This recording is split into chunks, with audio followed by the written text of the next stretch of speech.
శ్రీ రవీంద్రనాథ్ గారిని నేను వేదికపైకి ఆహ్వానిస్తూ ఉన్నాను. భగవంతుడు చెప్పినటువంటి మహావాక్యాలు మరి ఈ గీతా గురి సారాన్ని మనకి తెలియజేసే మీనాక్షయ్య గారు విచ్చేస్తున్నారు. మరి ఈనాటి కార్యక్రమానికి రాజ్యోగిని బ్రహ్మకుమారి సుగంధకయ్య వీరి సూత్రధారి ఎన్నో రోజుల నుంచి భగవద్గీత కార్యక్రమం చేయాలి అని వాళ్ళు సంకల్పించినారు. మరి ఆ క్షణం ఈరోజు వచ్చేసింది. మరి మొట్టమొదటిగా సభను ఉద్దేశించి మరియు అతిథుల్ని స్వాగతం చేస్తారు మన సుగంధ దీది గారు.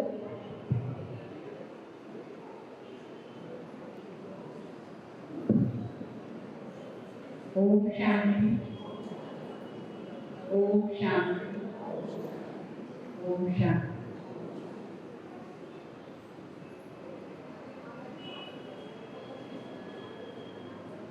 ఈరోజు మనం తిరిగి అదే యుగానికి పోతున్నాం. ఏ యుగానికి చూడండి, గీతా ఉపదేశం చేసిన యుగం. స్వయం భగవాన్ అవతరణి 5 సంవత్సరాల ముందు ఇదే గీతా ఉపదేశం చేశారు. ఆ పరిస్థిత పరమాత్మ నిరాకార సదాశివుడు జ్యోతిర్బిందు ఈ భూమిలో అవతరణకి మనందరికీ అప్పుడు కూడా ఇదే గీతా ఉపదేశం చేశారు. ఆ పరిస్థిత పరమాత్మకు మనం ఈరోజు స్వాగతం చేస్తున్నాం. స్వాగతం, స్వాగతం.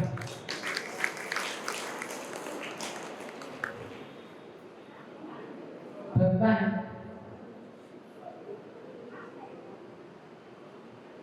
తన వచనాలు చెప్పేదాని కోసం ఈ భగవాన్ వాచ కోసమే ఒక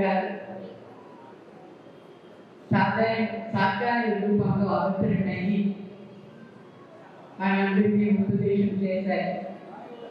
అయితే మనం ఇప్పటి వరకు విన్నాం భగవాన్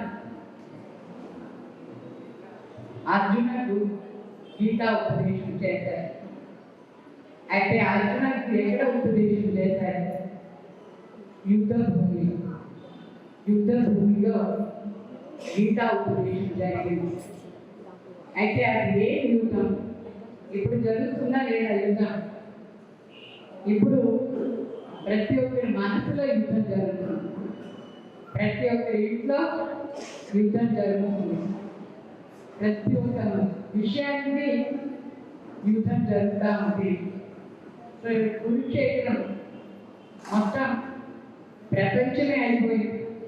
లేదా ఈ ప్రపంచంలో అన్ని విషయాన్ని మనం యుద్ధం చేయాల్సిందిగా ఉంది. సో ఈ యుద్ధం దేని మధ్యలో జరిగింది? ధర్మానికి అధర్మానికి మధ్యలో ఈ యుద్ధం జరిగింది. మన స్వధర్మం ఏది? మన వాస్తవిక ధర్మం ఏది? దాన్ని మర్చిపోయి మనందరూ కూడా ఉంటారు. వాళ్ళ మనసు శాంతిగా ఉంటుంది. అయితే ఎవరు స్వధర్మాన్ని మర్చిపోయి మనసులో దుఃఖాన్ని అశాంతిని అనుభవం చేస్తారు. అది మన కోసం పరధారం. మన మనసు అశాంతి అయితే మన కోసం పరధర్మం అయిపోయింది. సో మళ్ళీ మనం మన మనసుని శాంతిగా పెట్టుకునేది ఒక విధానం నేర్చుకోవాలి. ఆ విధానాన్ని భగవద్గీతలో నేర్పించిన భగవాన్ దాన్ని సహజ రాజయోగం చెప్తాం. యోగం ద్వారానే మనం మన మనసుని కంట్రోల్ చేసి అశాంతిగా ఉండే మనసుని శాంతిగా చేయొచ్చు. సుఖంగా ఉండే మనసుని సుఖాన్ని అనుభవం చేయొచ్చు రాజయోగం ద్వారా. అదే రాజయోగాన్ని మనం ప్రాక్టికల్ స్వరూపంలో తీసుకురాలి. అందరూ ఏమో చాలా మంది భగవద్గీత చదువుతున్నారు. బాగుందా లేదా భగవద్గీత చదివేదాన్ని? బాగుందా? అందరికి ఇష్టమేనా భగవద్గీత? అదే మీ జీవితంలో దాని స్వరూపం ఉంటే చాలా బాగుంటుందా లేదా? సో ఈరోజు మన వినాశిస్తుల ద్వారా ఈ విషయాన్ని స్పష్టంగా ఏ విధంగా తీసుకురావాలని చాలా స్పష్టంగా చెప్తారు. వాళ్ళని మనస్ఫూర్తిగా స్వాగతం చేస్తున్నాను. స్వాగతం, అభినందన, స్వాగతం. తర్వాత ఈ కార్యం స్వాగతం చేస్తున్నాను. స్వాగతం. మన దైవ సహోదరులు అందరికీ కూడా నేను ఈ ప్రోగ్రాంను స్వాగతం చేస్తున్నాను. ఇది ఫస్ట్ డే నేను. అయితే ఈ 3 రోజులు కూడా ఇంకా చాలా బాగుంటుంది. అందువల్ల ప్రతి ఒక్కరు కూడా మీ జీవనాన్ని రెస్పాన్సిబిలిటీ తీసుకొని, అంటే మీ చేతనే ఉంది మీ రెస్పాన్సిబిలిటీ. మీ మనసుని బాగా పెట్టినాన్ని, శాంతిగా పెట్టుకునేదాన్ని, జీవనంలో ఆనందాన్ని తీసుకొచ్చేదాన్ని, ఈ ప్రాక్టికల్ స్వరూపాన్ని గురించి వర్ణం చేస్తారు, చెప్తారు. ప్రాక్టికల్ దాన్ని బాగా అర్థం చేసుకొని మీరు కూడా కొంచెం దాన్ని ఆచరణలో పెడితే ఇంకా బాగుంటుంది. ఈ విధంగా అందరికీ నేను నా శుభభావన చెప్తున్నాను. అందరూ శాంతిగా, ఆనందంగా, సుఖంగా ఉండాలి జీవనంలో. అర్థమైందా? ఓం శాంతి. మొట్టమొదటిగా ఈనాటి కార్యక్రమాన్ని జ్యోతి ప్రజ్వలనతో అతిథులందరూ కలిసి జ్యోతిని వెలిగించి ఈ భగవద్గీత కార్యక్రమాన్ని మనం ప్రారంభోత్సవం చేస్తాం.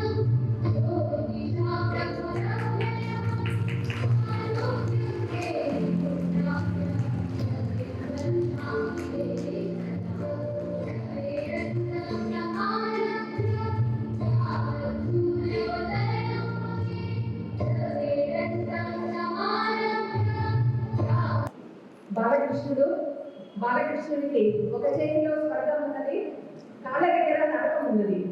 అంటే కృష్ణుని జన్మ ఎక్కడ అవుతుందో ఈ కలియుగంతో ఇప్పుడు మన ముందు అభినయిస్తుంది. తర్వాత వీణపై గారి ప్రసంగం ప్రారంభమవుతుంది. ఒకసారి అందరూ సంపూర్ణ ప్రేమ భావముతో ఓం శాంతి చెప్తారా? ఓం శాంతి. ఒక్కరు ఇంకొకరికి చెప్పుకుంటూ ఓం శాంతి చెప్తారా? చూసుకుంటూ, ఒక్కరు ఇంకొకరిని చూసుకుంటూ, నా పరమాత్మనికి మొక్కుంటూ ఓం శాంతి చెప్పండి.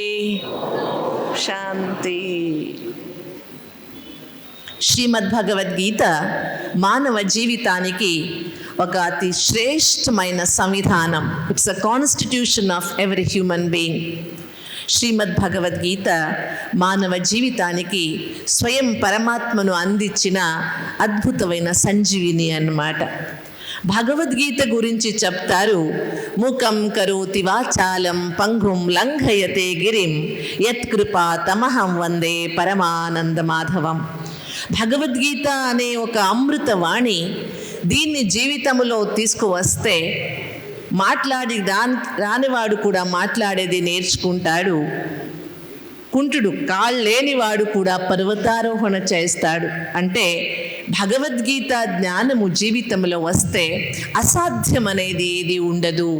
There is no impossible through the light of Shrimad Bhagavad Gita. వాస్తవికంగా ఎన్నో సంవత్సరం నుంచి వింటూనే ఉన్నాం. అయితే ఇలాంటి శ్రేష్టమైన భగవద్గీత ఇంటింట్లో ఉన్నా, దీన్ని చదువుతూ ఉన్నా, దీన్ని పూజిస్తూ ఉన్నా, ఎందుకు ఇంత అశాంతి పెరుగుతూ ఉంది? ఎందుకు ఇంత అహంభావం ఎక్కువ అవుతూ ఉంది? ఎందుకు అన్నతమ్ముల మధ్య వైరత్వం ఎందుకు? శత్రుత్వం ఎందుకు? ఇలాంటి మంచి మార్గదర్శనం భగవంతుడు ఇచ్చిన మన మనస్థితి ఎందుకు గట్టిగా కావడం లేదు? మన జీవితంలో సమస్యలే పెరిగిపోతున్నాయి, సమాధానం అందడం లేదు ఎందుకు? ఎందుకంటే నిజమైన భగవద్గీత యొక్క జ్ఞానాన్ని అర్థసహితంగా దాన్ని అర్థం చేసుకోలేకపోతున్నాం. అందుకే ప్రజాపిత బ్రహ్మకుమారి ఈశ్వరీయ విశ్వవిద్యాలయం ఒక చిన్న ప్రయత్నం భగవద్గీత పలకడాని కోసము, కంఠస్థ చేసుకోవడాని కోసం, పూజ చేయడాని కోసం మాత్రమే కాదు, భగవద్గీత భగవంతుడు ఈ ప్రపంచానికి అందించిన ఒక వరదానం అన్నమాట. ఆ వరదానాన్ని జీవితంలో తీసుకువచ్చేది ఎలా? ఒక్క మాట అయినా సరే మీకందరికీ తెలుసు, భగవద్గీతలో 700 శ్లోకాలు ఉన్నాయి, 18 అధ్యాయాలు ఉన్నాయి. అందులో అన్నీ భగవాను వాచ కాదు. కొన్ని అర్జున ఉవాచ ఉన్నాయి, కొన్ని సంజయ ఉవాచ ఉన్నాయి, కొన్ని దుర్యోధన ఉవాచ ఉన్నాయి, ఒకటి ధృతరాష్ట్ర ఉవాచ ఉంది, మిగతాదంతా భగవాను వాచ. ఇప్పుడు భగవద్గీత ఒక ఐతిహాసిక గ్రంథ మాదిరిగా, శాస్త్ర మాదిరిగా చూడక, భగవద్గీత మానవ జీవితానికి అద్భుతమైన మార్గదర్శనం అనే ఒక దృష్టికోణముతో దాన్ని చూస్తే నిజంగా భగవద్గీత మన జీవితానికి ఒక వరదానం అయిపోతుంది అన్నమాట. అందుకే ఒక చిన్న ప్రయత్నం ఏంది అంటే, ఎన్నోసారి చదివినాం కదా, చదువుతూనే ఉంటాం.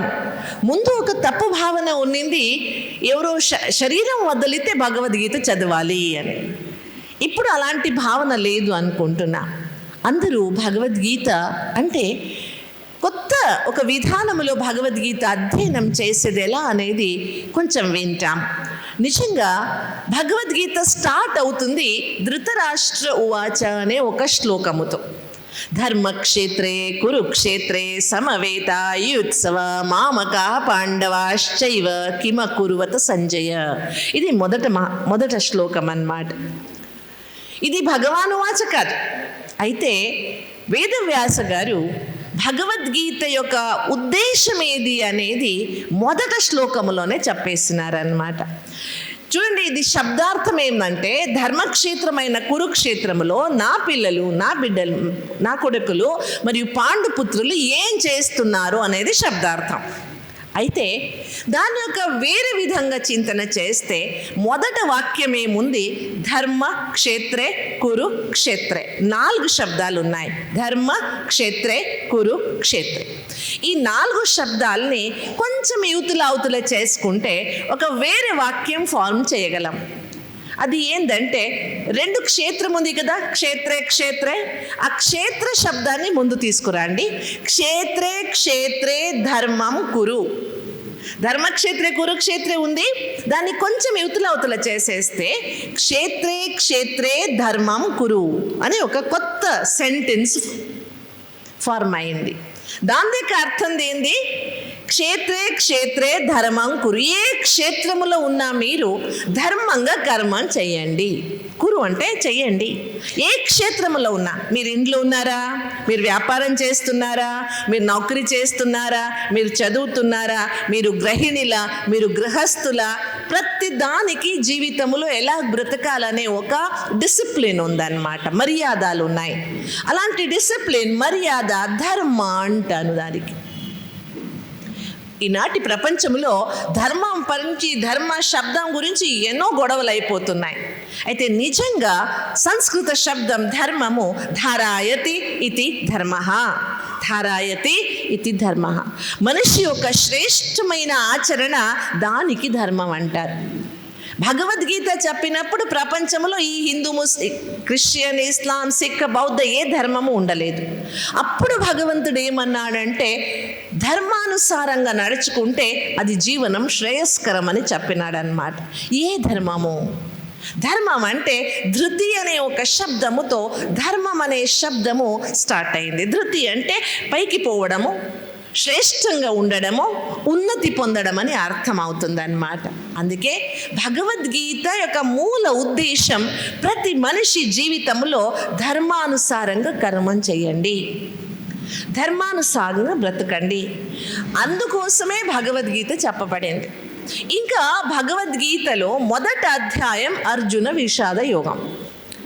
అర్జునుడు విషాదము అంటే ఏమర్థము? అందరికీ తెలుసు విషాదం. What is విషాదము?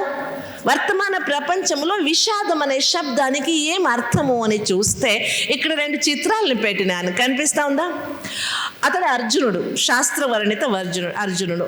అవతల కూర్చునేవాడు అబ్బాయి వర్తమాన అర్జునుడు అన్నమాట. ఇద్దరిలో సామ్యత ఉందా లేదా? డ్రెస్ వేరేగా ఉంది, అయితే సామ్యత అదే కదా.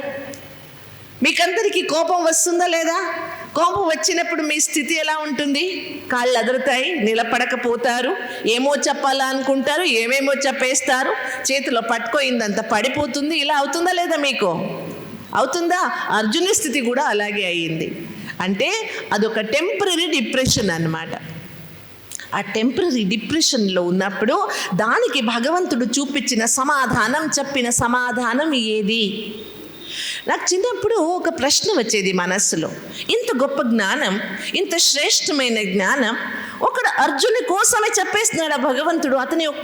అతని కోసమే చెప్పినాడా? దీని వెనకల ఏమైనా అర్థం ఉందా అని అధ్యయనం చేస్తే అర్జునుడు is representative of whole humanity. మొత్తం మానవ జాతి యొక్క ప్రతినిధి రూపంగా ఎవరు కూర్చున్నారు?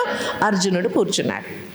ఇంకా సామాన్యంగా అందరూ ఏమనుకుంటామంటే భగవద్గీత ఎప్పుడు చదవాలా అంటే ముసలైన తర్వాత మాట్లాడేదానికి ఎవరు దొరకరు, ఇంట్లో ఎవరు మాట్లాడిచ్చరు, అలాంటి ఎప్పుడు కూర్చొని భగవద్గీత చదవాలా అని అందరూ అనుకుంటారు. అవునా? చిన్న వాళ్ళకి ఏమైనా భగవద్గీత చెప్పిస్తే వీళ్ళకంతా చెప్పొద్దు, సన్యాసం చేస్తుంది, ఇల్లు వదిలిపెట్టి వెళ్ళిపోతారు, చెప్పొద్దు అంటారు. అయితే నిజంగా చూడండి, భగవద్గీత చెప్పింది ఎవరికో? భీష్మ పితామహకు చెప్పలేదు, ద్రోణాచార్యకి చెప్పలేదు, కృపాచార్యకి చెప్పలేదు, ధృతరాష్ట్రునికి చెప్పలేదు. చెప్పింది ఎవరికి? అర్జునుడు. ముసలుడా? అర్జునుడు ఎలా ఉన్నాడు? యవ్వనంలో ఉన్నాడు, అంత తెలిసిన వాడు, విద్యావంతుడు, బ్రతకాల, ఇంకా జీవితం చాలా పెద్దగా ఉంది. అలాంటి వ్యక్తిని అక్కడ కూర్చోపెట్టినారంటే ఇట్ ఇస్ సింబాలిక్ అన్నమాట. భగవద్గీత యాక్చువల్గా కావాల్సింది ఎవరికంటే ఇంకా జీవితంలో ఇంకా ముందు వెళ్ళాల్సింది చాలా ఉంది. అలాంటి ఎప్పుడు మనస్సులో ఏదైనా విషాదము వచ్చేస్తే, ఏదైనా డిప్రెషన్ అవుతే, ఏదైనా టెన్షన్ అయితే దాని నుంచి బయట రావడానికి భగవద్గీతలో మంచి సమాధానం, మార్గదర్శనం భగవంతుడు చెప్పినాడు. అందువల్ల అర్జునుడు ఎందుకోసం భగవద్గీత చెప్పబడింది? మొదటి అధ్యాయం మీరు చూస్తే దృష్ట్వేమం స్వజనం కృష్ణ యుత్సుం సముపస్థితం సీదంతి మమ గాత్రాణి ముఖం చ పరిశిష్యతి అంటాడు. వీళ్ళంతా మా వాళ్ళు, చూడండి, వీళ్ళంతా మా వాళ్ళు, వీళ్ళు చూసి నాకంతా నోరంతా ఎండిపోతా ఉంది అంటాడు. నెక్స్ట్ ఏమంటాడు? వేపతుష్ట శరీరే మే రోమహర్షశ్చ జాయతే గాంధీవం సంసతే హస్తాత్ త్యక్చైవ పరిదహ్యతే. ఇక్కడ రాయబడిన తెలుగు నేను చదవలేను, నేను చెప్తాను. శరీరం అంతా ఎండిపోతూ ఉంది, జ్వరం వచ్చినట్టు, నాకు జ్వరం వచ్చినట్టు అనిపిస్తూ ఉంది, అందువలన నేను నిలబడకపోతున్నాను, గాంధీవం నా చేతిలో పడిపోతూ ఉంది. ఇలాంటి పరిస్థితి ఎందుకు వచ్చింది? 13 సంవత్సరం శాస్త్రానుసారంగా, మహాభారతానుసారంగా మీరు చదివితే 13 సంవత్సరం యుద్ధం చేయాలా అని వెయిట్ చేస్తున్నాడు. స్వర్గానికి వెళ్ళినాడు, అస్త్రశస్త్రాలని అంత తీసుకువచ్చినాడు, యుద్ధం చేయాలని కాసుకుని ఉన్నాడు. యుద్ధం చేసే సమయం వచ్చినప్పుడు ఎందుకు అలాంటి స్థితి వచ్చింది? కొంచెం చూడండి, మీకు ఎలా అయినా అప్పుడు అవుతుందా? చూడండి, స్కూల్లో పిల్లలు చదవడానికి వెళ్తారు, మంచి మంచి స్కూల్కి వెళ్తారు. ఒక 10 నెలలు అయిన తర్వాత ఎగ్జామ్ రాయాల్సి వస్తుంది. పెద్ద పెద్ద క్లాసులు, పెద్ద పెద్ద స్కూళ్ళు, పెద్ద పెద్ద పేర్లు అన్నాక ఎగ్జామ్స్ కూడా పెద్దగానే ఉంటాయి. అప్పుడు ఎగ్జామ్స్ వచ్చిందంటే, పిల్లలకు ఎగ్జామ్స్ వచ్చిందంటే ముందు జ్వరాలు ఎవరికి వస్తాయి? పిల్లలకి ఎగ్జామ్ అయితే జ్వరం ఎవరికి వస్తుంది? అవుతుందా లేదా? అర్జునుడు కూడా అలాగే, అతని ఎదురికి వచ్చిన పరీక్ష యుద్ధము, పిల్లలకు వచ్చేది ఎగ్జామ్స్ అన్నమాట. అలాంటి ఒక పరిస్థితిలో భగవంతుడు చెప్పింది ఏంది అని చూస్తే పరిస్థితి కొంచెం భగవంతుడు ఏమంటా అంటే, అర్జునుడి యొక్క అన్ని ప్రశ్నలు విన్నాక నీకు మతిభ్రమ అయింది అంటాడు. Confused Arjuna and his queries out of మతిభ్రమ. మొదటి అధ్యాయంలో మీకంతా తెలుసు, ముందు భగవద్గీత రాసింది ఉండలేదు, లిఖితబద్ధ ఉండలేదు అన్నమాట, లిపిబద్ధంగా ఉండలేదు. అందరూ చెప్పేవాళ్ళు, ఒకరు చెప్పేవాళ్ళు, వినేవాళ్ళు, వేరే వాళ్ళకి చెప్పేవాళ్ళు. ఆదిశంకరాచార్య గారు అంటే అబౌట్ 1200 years బ్యాక్ దాన్ని రాపిచ్చినారు. అంతవరకు మాత్రమే ఒకరింకొకరికి చెప్పేవాళ్ళు, వినేవాళ్ళు అన్నమాట. అప్పుడు 12th century అప్పుడు భగవద్గీత లిపిబద్ధమైంది. అందుకే మొదట వ్యాఖ్యానం రాసింది ఆదిశంకరాచార్య గారు. భాష్య అంటాము, వ్యాఖ్యానం అంటాము. మొదట భాష్య శంకర భాష్య. అదైన తర్వాత ఎన్నో వేలు భాష్యాలు రాసినారన్నమాట. మీకంతా ఇంకొక మాట నేను క్లియర్ చేయాలనుకుంటాను. భగవద్గీత పైన రష్యా గవర్నమెంట్ ఒకసారి బ్యాన్ చేసిందన్నమాట. భగవద్గీత మా రష్యా దేశంలో ప్రసారం చేయరాదు అని. ఎందుకంటే భగవద్గీత హింస ప్రచోదన చేస్తుంది, యుద్ధం చేయి అంటుంది, హింస ప్రచోదన చేస్తుంది. అందుకే భగవద్గీత మా దేశంలో ఎవరు చదవకూడదు, చెప్పకూడదు, ప్రచారం చేయకూడదని.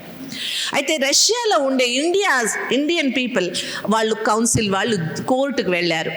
కోర్టుకు వెళ్తే అక్కడ జ్యూరీస్ కోర్టులో కేసు రిజిస్టరే చేసుకోలేదు. ఏం చెప్పినారు తెలుసా? Bhagavad Gita is a way of life. Bhagavad Gita బ్రతికే ఒక జీవితానికి కావలసిన మార్గదర్శనం. దీన్ని కోర్టులో క్వశ్చన్ చేయడానికి రాదు, మరి బ్యాన్ కూడా చేయడానికి వీల్లేదని దాన్ని తీసేస్తున్నారన్నమాట. అన్నాక ఏది ప్రూవ్ అయింది? భగవద్గీత నెవర్ ప్రొవోక్స్ వైలెన్స్, హింస చెప్పదు. మీరు ఎక్కడైనా పూర్ణ భగవద్గీత చదవండి, ఎక్కడ కూడా నువ్వు దుర్యోధన్ని చంపేసే, వీళ్ళు ఫలాని వాళ్ళని చంపేసే ఎక్కడ లేదు. నువ్వు యుద్ధం చేయి. ప్రతిరోజు యుద్ధం జరుగుతుందా లేదా? ఈరోజు జరిగిన యుద్ధం మరెన్నో నెక్స్ట్ రోజు ఉండదు, రేపు ఇంకా వేరే యుద్ధమే ఉంటుంది అన్నమాట.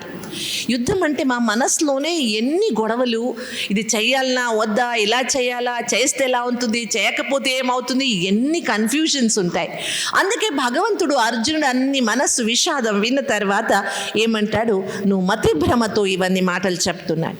అలా అయితే భగవద్గీతలో అర్జునుడు నేనెందుకు యుద్ధం చెయ్యనని చెప్తాడు అని చూస్తే చూడండి, ఇవి కొన్ని కారణాలు. దగ్గర 15 కారణాలు ఉన్నాయి నేను ఎందుకు యుద్ధం చెయ్యను అని చెప్పడానికి.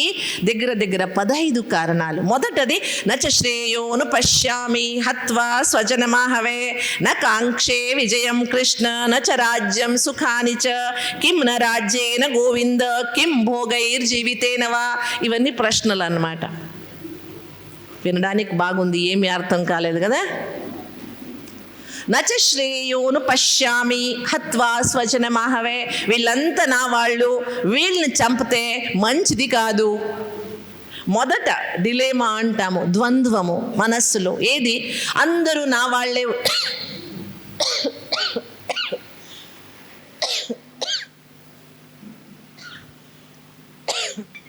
అగరబత్తి తీసేది.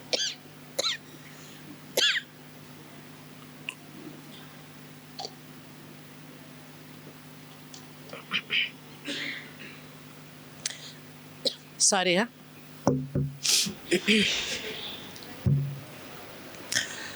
ప్రపంచంలో, వర్తమాన ప్రపంచంలో కూడా అందరి మనస్సులో దీనికి ఐడెంటిటీ క్రైసిస్ అంటాం. వర్తమాన భాషలో, కార్పొరేట్ లాంగ్వేజ్లో ఐడెంటిటీ క్రైసిస్. నేనెవరు తెలుసా అడగరా? అహంకారంతో నేనెవరు తెలుసా? ముందు నీకు తెలుసా నువ్వెవరని? తెలియదు కదా. తనకే తెలియదు నేనెవరని, వేరే వాళ్ళని అహంకారంతో అడుగుతానన్నమాట, నేనెవరు తెలుసా అని. అదే గొడవ ఇక్కడ కూడా. అర్జునుడు ఏమనుకున్నా అంటే వీళ్ళంతా నా వాళ్ళు. చూడండి, ఒక సామాన్య ప్రాపంచిక జ్ఞానంతో చూడండి, అర్జునుడు రాజు కదా, ఇస్ అ కింగ్. రాజు అన్నాక అందరూ అతనికి తన వాళ్ళే, బిడ్డలు మాదిరిగా కదా. అయితే నా వాళ్ళు, వేరే వాళ్ళు అనేది ఎక్కడ వచ్చేసింది? అక్కడ ఫస్ట్ అనుకుంటే అందరూ నా వాళ్ళే, లేదంటే ఎవ్వరూ కాదు. మానోతో సబ్ అప్నే హై, నహీ తో సబ్ సప్నే హై. మానోతో సబ్ అప్నే హై, నహీ తో సబ్ సప్నే హై. ఇంకా ఏమంటాడు నెక్స్ట్ అంటే, నాకు విజయం వద్దు, నాకు ఈ ఆకాంక్ష లేదు, అలా చెప్పుకుంటూ పోతాడు. దాన్ని కొంచెం డీటెయిల్గా చూపించాలా అంటే, స్వజన హత్య శ్రేయస్కరం కాదు, అటువంటి విజయం తెగదు. అటులు సాధించిన రాజభోగానికి అర్థమైంది. ఇంత జరిగాక ఎందుకు జీవించాలి? ఎవరి కొరకు ఇవన్నీ చేయాలి? పాపులను హత్య చేస్తే నేను పాపగ్రస్తులైపోతాను, ఇది కూడా లోభమే. యుద్ధం చేస్తే కులక్షయమైపోతుంది, మిత్రద్రోహం అయిపోతుంది, సనాతన కులధర్మం నశిస్తాయి. ధర్మనాశం అయితే అధర్మం వ్యాపిస్తుంది, కుల స్త్రీలు తప్పుదారికి వెళ్ళిపోతారు, దీనితో వర్ణ సంకరం అయిపోతుంది. ఇదే నరకానికి దారి చూపిస్తుంది. మా పూర్వజుల త్యాగము, శ్రమము, ఉన్నత భావాలు పతనమైపోతాయి. ఇవన్నీ అర్జున గొడవలు. మాకు వస్తాయా లేదా? మా ప్రపంచంలో ఇప్పుడు inter caste marriage, inter religion marriage అవన్నీ జరుగుతున్నాయి. నేను ఎవరి పరంగా విరోధంగా మాట్లాడేది కాదు. అయితే చూడండి, మనం సోషియాలజీ చదివేటప్పుడు ఒక సబ్జెక్ట్ వస్తుంది సోషియాలజీలో, సంస్కృతీకరణం అంటారు, దానికి కల్చరైజేషన్ అంటారు. అలాగైతే ఏమంటే వేరే వేరే ధర్మం వాళ్ళు పెళ్లి చేసుకుంటే ఈ ధర్మము రెండు ఉండదన్నమాట. పుట్టే పిల్లలు ఏ ధర్మం పాటిస్తారు? ఈ ధర్మము పాటించరు, ఈ ధర్మము పాటించరు. అదొక కొత్త ధర్మం స్టార్ట్ అయిందన్నమాట. దానికి కల్చరైజేషన్ అంటారు. అలా కల్చరైజేషన్ అవుతూ అవుతూ అవుతూ ఏమైంది మీకు తెలుసు. పెద్ద పెద్ద సినీ ఆర్టిస్ట్స్ ఉన్నారు, చాలా బాగా పడుకునే వాళ్ళని చంపేస్తున్నారు, ఐఎమ్ ఇన్నోసెంట్ అంటున్నారు. ఎందుకంటే ఆయనది అదే problem, కల్చరైజేషన్.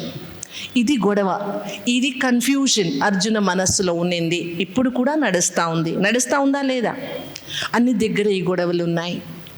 కల్చరైజేషన్ is a big challenge వర్తమాన ప్రపంచంలో. అయితే చూడండి, మీరు నిదానంగా కావాలంటే ఇంకొకసారి మొదటి అధ్యాయం చదివితే అర్జునుడు అడిగిన ప్రశ్నలో నాకు ముక్తి ఎలాగ దొరుకుతుంది, భగవంతుడు ఎలాగ దొరుకుతాడు, నాకు శాంతి ఎలాగ లభిస్తుంది, ఇవన్నీ ప్రశ్నలు లేవండి. అన్ని ప్రశ్నలు సామాజిక సమస్యలు అన్నమాట, సోషల్ వరీస్. సామాజిక సమస్యలకు భగవంతుడు చెప్పినటువంటి సమాధానం ఏది?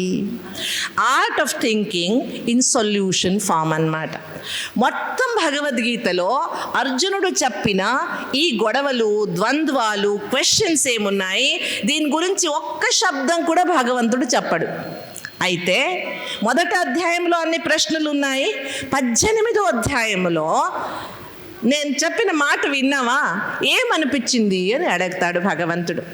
అప్పుడు అర్జున్ ఏమంటా అంటే, నష్టమోహ స్మృతిర్లబ్ధ తత్ప్రసాదాన్మయ అచ్యుత స్థితోస్మి గత సందేహ కరిష్యే వచనం తవ. నా మోహం నష్టమైపోయింది, సందేహాలన్నీ వెళ్ళిపోయాయి, నువ్వు చెప్పిన మాట మీద విశ్వాసం ఉంది, జీవితమంతా నీ మాటలు నీ చెప్పినట్టు నడుచుకుంటాను అని నేస్తాడు. ఇది ఎలా జరిగింది? అందుకే భగవద్గీత ఉపదేశం మాత్రమే కాదండి, భగవద్గీత ఒక కౌన్సిలింగ్ మెథడ్ అన్నమాట. ఏంది భగవద్గీత? సమస్యలు తీసుకొని ఒక వ్యక్తి వచ్చాడు, ఆ సమస్యలు ఏమని విన్న తర్వాత సమస్యలను వివరించుకొని వెళ్ళేది లేదు.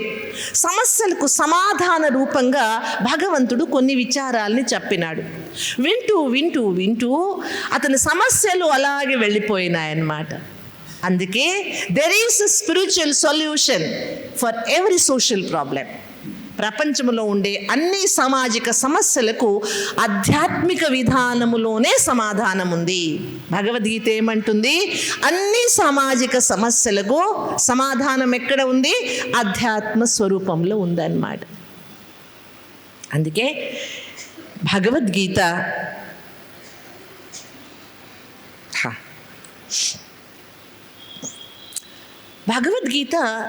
మీరంతా అక్కయ్యలు చాలామంది కూర్చున్నారు. మీకు మీ పరివారం పైన ప్రీతి ఉందా, మోహం ఉందా? మీ ఇంటి వాళ్ళు, మీ భర్త లేదా భార్యలు, పిల్లలు, అమ్మ, నాన్న, వీళ్ళపైన మోహం ఉందా, ప్రీతి ఉందా? ప్రేమ ఉందా, మోహం ఉందా? చెప్పండి కొంచెం. ఎవరంటారు ప్రీతి ఉంది, మోహం ఉందని? 1, 2 మాత్రమే. మిగతా వాళ్ళకి ఏంది లేదా? మోహం ఉంది అని చెప్పేవాళ్ళు ఎంతమంది? 2 దాంట్లో చెయ్యెత్తారంటే మీకు అర్థం కావడం లేదా ఏముందని? చూడండి, మనం ఏమనుకుంటామంటే నా పరివారం పైన నాకు చాలా ప్రీతి ఉందని. నిజంగా ప్రీతి కాదండి, మోహం ఉంది. ఎలా తెలుస్తుంది తెలుసా? ప్రీతి ఉంటే వాళ్ళు ఎలాగున్నా ప్రీతిస్తారు మీరు. మోహం ఉన్నప్పుడు వాళ్ళు మీకు కావలసినట్టు ఉంటే మాత్రమే మీరు ప్రీతిస్తారు. లేదంటే ఇలాంటి పిల్లోడు పుట్టకపోయింటే బాగుండేది అంటారు మీరు. అవునా కదా చెప్పండి? అందుకే ఇప్పుడు దుఃఖానికి మూల కారణం ఏది? మోహము. ఏది కారణము? మోహమే దుఃఖానికి మూల కారణము. ఆ మోహాన్ని విడగొట్టేది ఎలా, మోహాన్ని నుంచి బయటికి వచ్చేది ఎలా అనేది భగవద్గీత ద్వారా భగవంతుడు నేర్పిస్తాడనమాట. ఇక్కడ 4 కారణాలు ఉన్నాయి. ఇప్పుడు మనస్సుకు టెన్షన్ ఉంది, ప్రతి చిన్న మాటల్లో గొడవలు వస్తున్నాయి. దానికి కారణం అతి కారుణ్యము, అతిశయ స్నేహము, పాప భయము మరియు శాప భయం. 4 కారణాలు. అతి కారుణ్యము, అతిశయ స్నేహము, పాప భయము మరియు శాప భయం. కొంచెం ఎక్స్ప్లెయిన్ చేసుకుంటామంటే ఇక్కడ కూర్చునేవాళ్ళు అబౌవ్ 50 years ఎంతమంది ఉన్నారు?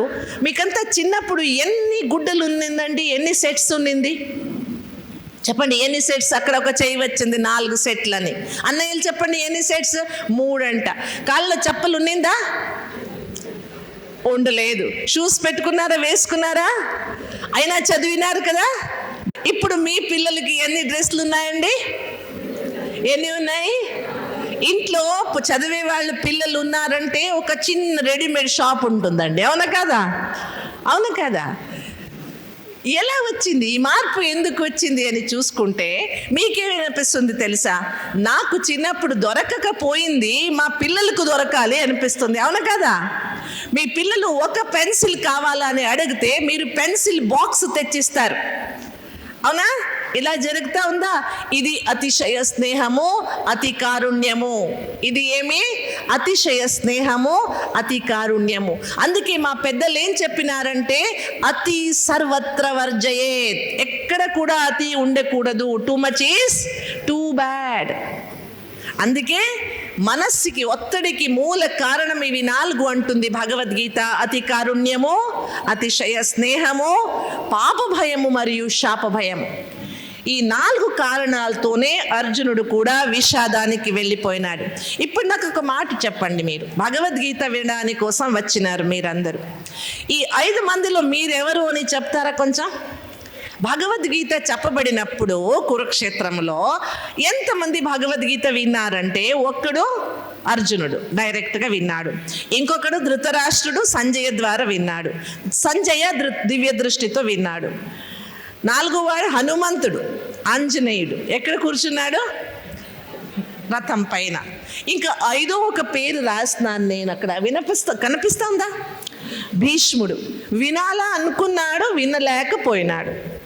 ఎందుకు వినలేకపోయినాడంటే ఒక మహాభారతంలో దృశ్యం వస్తుంది. అర్జునుడు అక్కడ గీతోపదేశం జరుగుతూ ఉంది. దుర్యోధనుడు ఏమంటా అంటే వాళ్ళిద్దరు ఏందో మాట్లాడుకుంటున్నారు. లేట్ చెయ్యక ఇప్పుడు నువ్వు బాణం వదిలేసే చంపేసే అర్జునుడు పోయినాడంటే ఇంకా యుద్ధమే జరగదు అంటాడు. అప్పుడు భీష్మ పితామహుడు ఏంటంటే మూర్ఖలాగా ఎందుకు మాట్లాడతావు? వాళ్ళిద్దరేమో మాట్లాడుకుంటున్నారు. నేను అప్పటి నుంచి అనుకుంటున్నాను, ఒక్క గాలి అయినా ఇలాగ వస్తే, ఒక్క శబ్దమైన నా చెవు పైన పడితే నేను జీవితం ధన్యమైపోతుంది అనుకుంటున్నాను. నువ్వు పాపి దగ్గర నేను నిలబడినాడు కదా, అందుకే ఒక శబ్దం వినే పుణ్యం కూడా నాకు లేదంటాడు. ఇప్పుడు చెప్పండి, ఈ 5లో మీరెవరు? హనుమంతుడు, అర్జునుడు, సంజయుడు, ధృతరాష్ట్రుడు, భీష్మ పితామహుడు. భీష్మ పితామహుడు కాదు, ఎందుకంటే వచ్చి కూర్చున్నారు, వింటున్నారు కదా. అయితే ఈ 4లో ఎవరు కావాలనుకుంటారండి? మీరు ధృతరాష్ట్రం మాత్రం కావద్దండి. కావాలనా? ఎంత జ్ఞానం విన్నా నేను చేసేదే సరి అనుకునేవాడు అనమాట ధృతరాష్ట్రుడు. అలాంటి వాడు మాత్రం కావద్దండి. ఇంకా సంజయుడు అయ్యే అవసరం లేదు. హనుమంత ఆంజనేయ స్థితి మాకు ఇంకా రాలేదు. కావాల్సింది ఏ విధంగా భగవద్గీత వినాలా అంటే అర్జున మాదిరిగా భగవద్గీత వినాలి. ఎలా వినాలి? అర్జున మాదిరిగా. మనసులో ఎన్నో గొడవలున్నాయి, ప్రశ్నలున్నాయి, సమస్యలున్నాయి. అయినా విశ్వాసం ఉంది, భగవంతుడు నా సమస్యలకు సమాధానం అందిస్తాడు. విశ్వాసం ఉందా లేదా? ఆ విశ్వాసముతోనే భగవద్గీత వింటాం. ఓకే, భగవద్గీతలో ఒక శ్లోకం ఉంది, చతుర్విధ భజంతే ఏ జనాః సుకృతినో అర్జున అర్థార్థి జిజ్ఞాసు జ్ఞానీ చ భరతర్షభ. నన్ను తలచేవాళ్ళు, నా కోసం ప్రార్థన చేసేవాళ్ళు 4 రకమైన వాళ్ళు ఉన్నారు అంటాడు భగవంతుడు. మొదటి వాడెవరు? ఆర్త. రెండో వాడెవరు? అర్థార్థి. మూడో వాడెవరు? జిజ్ఞాసు. 4వ వాడెవరు? జ్ఞాని. ఆర్త అంటే ఆర్తనాదం చేసేవాళ్ళు. ఏ కష్టాలు వచ్చినా నీకు కనపడదా భగవంతుడా, ఎక్కడున్నావు, పక్కన ఇంటి వాడికి 2 కారు ఇచ్చేసినావు, నాకు సైకిల్ కూడా ఇవ్వలేదే, ఇది ఎలాంటి న్యాయం అని ఆర్తనాదం చేసేవాళ్ళు. రెండో వాళ్ళు అర్థార్థి. నా పిల్లడికి మంచి స్కూల్లో అడ్మిషన్ దొరికింది, 2 టెంకాయలు కొట్టిస్తాను అని అర్థార్థి. మూడో వాడు జిజ్ఞాసు. ఎక్కడైనా ఏమైనా మంచి మాట చెప్తారా అంటే ఎక్కడికో పోయి కూర్చుంటాడు, వింటాడు. వినాలా అని ఉంది, వినే వాళ్ళందరూ చేస్తారు అనే బద్ధత లేదన్నమాట. 4వ వాడు జ్ఞాని. వింటాడు, నమ్మకం పెట్టుకుంటాడు, అర్థం చేసుకుంటాడు, జీవితంలో తీసుకువచ్చే ప్రయత్నం కూడా చేస్తాడు. ఇప్పుడు చెప్పండి, ఈ 4గురిలో నేనెవరని? ఎవరు? పక్కా జ్ఞానిలా? లేదా పొద్దున ఆర్త, మధ్యాహ్నం అవుతూ అర్థార్థి, సాయంత్రం అవుతూ జిజ్ఞాసు, రాత్రి ఇంకేం చేయాలి నా అదృష్టం అనుకునేవాళ్ళు? అలా కాదు కదా. అందుకే భగవద్గీత 2-3 రోజులు మేము వింటాము, చాలా శ్రేష్టమైన భాగ్యం. అలాంటి భగవద్గీత వినేటప్పుడు మనస్సులో ఒక చిత్రణ పెట్టుకుంటాం, నేను జ్ఞానిగా కావాలి. ఏం కావాలి? భగవద్గీత చెప్తుంది, నహి జ్ఞానేన సదృశ్యం పవిత్రమిహ విద్యతే తత్స్వయం యోగ సంసిద్ధ కాలేన ఆత్మని విందతి. జ్ఞానం తోటి ఏది లేదు ప్రపంచములో. జ్ఞానం జీవితంలో పొందినామంటే అతనే యోగి అయిపోతాడన్నమాట. ఆదిశంకరాచార్య గారు ఒక దగ్గర చాలా బాగా రాస్తారు, కురుతే గంగా సాగర గమనం మృత పరిపాలన అథవా దానం జ్ఞానే వినః సర్వమతాన ముక్తిర్న లభతి జన్మశతేన. 100 జన్మలు తీసుకున్న జ్ఞానం పొందలేదంటే ముక్తి దొరకదు. దొరుకుతుందా?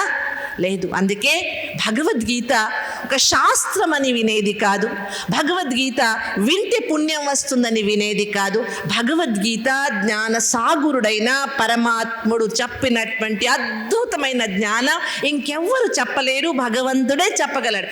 అందుకే అలాంటి భావముతో భగవద్గీత అర్థం చేసుకునే ఒక ప్రయత్నం చేస్తామన్నమాట. చూడండి, నాకు సౌభాగ్యం, చిన్నప్పటి నుంచి నాకు భగవద్గీత వినే భాగ్యం దొరికింది.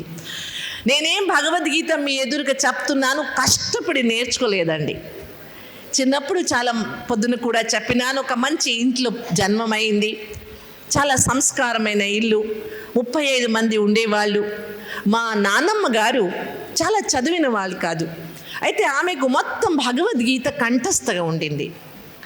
ప్రతిరోజు పొద్దున ఇంటి వాకిలి కడిగి రంగోలి పెడతారు కదా, అలాంటి ఆ పని మా నాన్నమ్మ గారు చేసేవారు. ప్రతిరోజు ఆ పని చేసేటప్పుడు రోజు ఒక అధ్యాయం భగవద్గీత పలికేవారు అన్నమాట. ఆమె స్వరము మా మైక్ కంటే చాలా గట్టిగా ఉండింది. అందుకే ఇంట్లో ఉండే వాళ్ళకి అందరికీ వినిపించేది అది. అలాగే వింటూ భగవద్గీత పైన నాకు ఇంట్రెస్ట్ వచ్చింది. అయితే భగవద్గీత విన్నప్పుడు నేను ఒక చిన్న మాట మీకు చెప్పాలంటే, ఈ భగవద్గీత కేవలం వింటే ప్రయోజనం ఉండదు, దీన్ని జీవితంలో తీసుకురావాలి.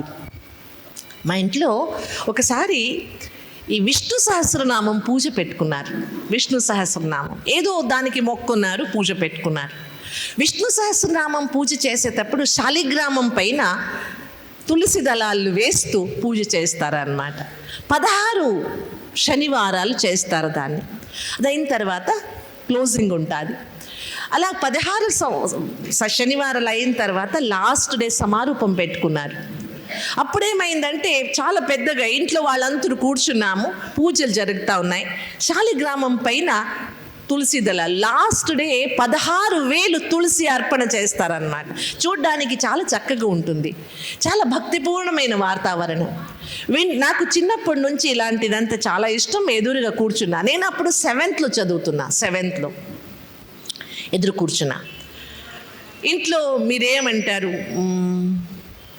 పురోహిత గారు ఉంటారు కదా ఇంట్లో అన్నీ చేయించేవాళ్ళు.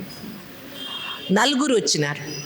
4 ఒకరు పూజ చేస్తున్నారు, ఇంకొకరు భగవద్గీత చదువుతున్నారు, ఇంకొకరు ఆరతి అవన్నీ చేస్తున్నారు. 4 చాలా మంచి చదివిన వాళ్ళు అన్నమాట. 2వ అధ్యాయం చెప్తున్నారు. 2వ అధ్యాయంలో 2 మంచి శ్లోకాలు వస్తాయండి. ధ్యాయతో విషయాన్ పుంసః సంగస్తేషు ఉపజాయతే, సంగాత్ సంజాయతే కామః, కామాత్ క్రోధో విజాయతే, క్రోధాత్ భవతి సమ్మోహ, సమ్మోహాత్ స్మృతి విభ్రమ, స్మృతి భ్రంశాత్ బుద్ధినాశో, బుద్ధినాశాత్ ప్రణశ్యతి. చాలా మంచి శ్లోకం. ఏమి ఇలాంటి అర్థం ఏమంటే, విషయ వికారాల గురించి చింతన చేస్తే ధ్యాయాత్ విషయాన్ పుంసః సంగస్తేషు ఉపజాయతే, అలాంటి సంగమే దొరుకుతుంది, సంగతి దొరుకుతుంది.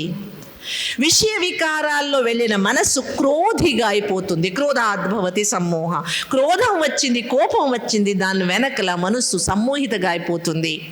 సమ్మోహాత్ స్మృతి విభ్రమ, మనస్సు సమ్మోహిత అయిపోతే, మోహగ్రస్త అయిపోయినప్పుడు స్మృతి నాశం అవుతుంది. స్మృతి నాశం అయిన తర్వాత బుద్ధి నాశం అవుతుంది. బుద్ధి నాశం అయిన తర్వాత సర్వనాశం అవుతుంది. ఇది శ్లోకం అన్నమాట. విషయ వికారాలు వచ్చేస్తే కామ, క్రోధ, మోహము, స్మృతి నాశము, బుద్ధి నాశము, సర్వనాశము. చాలా చక్కగా పండిత్ గారు బాగా దాన్ని అర్థం చేసి చెప్పినారు. ఒక 5 నిమిషాలు అయ్యిందండి, పూజ జరుగుతూనే ఉంది. ముందుకు వెళ్ళిపోయినారు చెప్పుకుంటూ. మా చిన్నైన కొడుకు ఒకతను చిన్నడు ఉన్నాడనమాట. ఒక 2.5 సంవత్సరం అతను ఎలాగ పరిగెత్తుకుని మా పురోహిత గారి దగ్గరికి వెళ్ళిపోయినాడు. పంతులు అంటారు కదా తెలుగులో, పంతులు గారు. ఇప్పుడు గుర్తుకు వచ్చింది నాకు. మీకు తెలుసు మా దక్షిణ భారతంలో పంతులు గారు ఏం కూర్చుంటారు, మడిగా కూర్చుంటారు, ఎవరు వాళ్ళని ముట్టుకోకూడదు, దూరంగా ఉండాలి, రేష్మె గుడ్డల్ని వేసుకుంటారు చాలా చక్కగా. ఈ పిల్లోడు పరిగెత్తుకుని పోయి అతని పై మీద పడిపోయినాడు అన్నమాట. చిన్న పిల్లోడు అతను పంతులు గారి పైన మీద పడినప్పుడు పంతులు గారికి ఎంత క్రోధం వచ్చింది తెలుసా? పక్కన గంట పెట్టుకున్నారు, దాన్ని తీసి కొట్టేస్తున్నారు పిల్లోడు. ఆ పిల్లోడు చిన్న బాయి, శుద్ధి అశుద్ధి మడి మైలిగా ఏమి తెలియదు అతనికి, చిన్న పిల్లోడు కదా. అది కొట్టినప్పుడు చిన్న పిల్లోడుకు మీరు హిత్తాడి గంటతో కొడితే ఏమవుతుంది చెప్పండి? రక్తం వచ్చింది. ఏడ్చెక్ మొదలు పెట్టినాడు. 5 నిమిషాల కింద పంతులు గారు చాలా బాగా చెప్పేవాళ్ళు, క్రోధముతో సర్వనాశం అవుతుందని. 5 నిమిషాల తర్వాత ఏమీ తెలియని ఒక చిన్న పిల్లోడు చేసిన తప్పు కాదు, అతనికి ఏం తెలియదు, అది తప్పని తెలియదు, పడగొట్టుకొని పోయినాడు, పడిపోయినాడు. అప్పుడు నా మనసులో ఒక ప్రశ్న వచ్చింది, వాట్ ఈస్ మిస్సింగ్? మాటలు చాలా చక్కగా ఉన్నాయి, మంచి మాట రాయబడింది, చెప్పేవాళ్ళు కూడా చాలా మంచోళ్ళే, పెద్ద చెడు వాళ్ళేం కాదు. అయితే ఎందుకు ఇప్పుడు 5 నిమిషాల కింద చెప్పింది ఎందుకు చేయలేకపోతున్నారు? మీకు వచ్చిందా లేదా మనస్సులో? ఎన్నో మంచి మాటలు వింటాము, ఎందుకు చేయలేకపోతున్నాము? ఎందుకు? మా దగ్గర జవాబు లేదు, ఆన్సర్ లేదన్నమాట. ఆ రోజు నిజంగా చెప్తున్నా, నేను ప్రసాదం కూడా తినలేదు. నాకు మనసులో ఇంత ఇబ్బంది అయిపోయింది, ఇంత మంచి మాట విన్నాము, ఇంత చిన్న పిల్ల కొంచెం ఆ దెబ్బ పడింది కదా, కొంచెం కింద పడింటే పిల్లోడు చచ్చిపోయేవాడండి. ఇక్కడ మెడుల్లా ఉంటుంది, మీకంతా తెలుసు, లెఫ్ట్ సైడ్లో మెడుల్లా ఉంటుంది, కొంచెమైనా దానికి దెబ్బ తగిలితే పిల్లోడు ఇంకా ఉండడు. కోపం సర్వనాశం ఎలా చేస్తుందని ముందు చెప్పిన వాళ్ళు మీ కోపాన్ని ఎందుకు నియంత్రణం చేయలేకపోతున్నారు? మీకందరికీ కోపం వస్తుందా లేదా? హిందూపురం వాళ్ళకి కోపం వస్తుందా లేదా? రాని వాళ్ళు ఎవరైనా ఉన్నారా? కోపం రాని వాళ్ళు ఎవరైనా ఉన్నారా?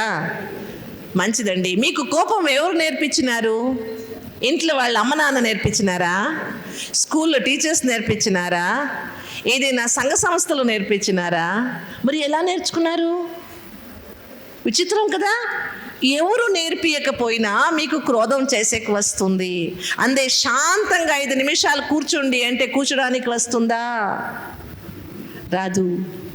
చూడండి, నెగిటివ్ క్వాలిటీస్ వితౌట్ ట్రైనింగ్ వచ్చేస్తుంది, పాజిటివ్ క్వాలిటీస్ ఎంత కష్టపడినా రావడం లేదు.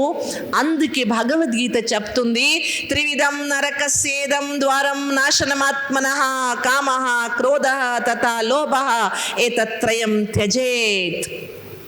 నరకానికి 3 ద్వారాలు, కామం, క్రోధం మరియు లోభం. అందుకే త్యాగం చేయండి. ఎన్నోసార్లు విన్నాము, అయినా డాష్ డాష్ డాష్.